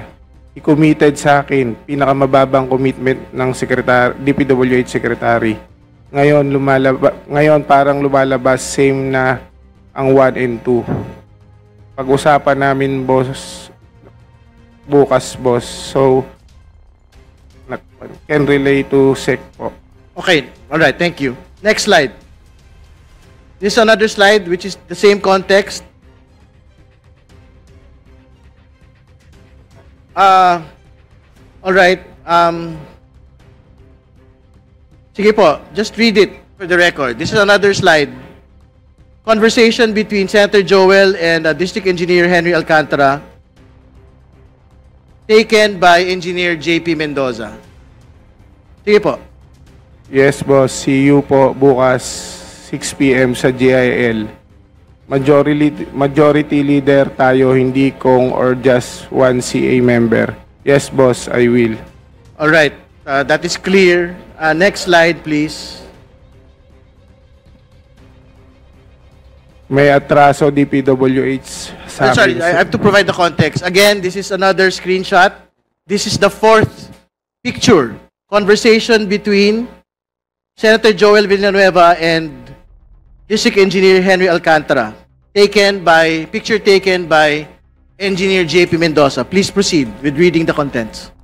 May atraso DPWH sa akin. So if he treats me na isa lang issue, he's not respecting me.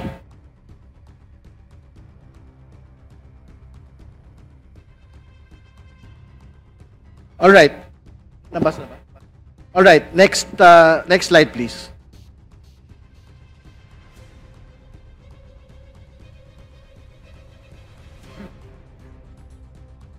Who is this person? Who?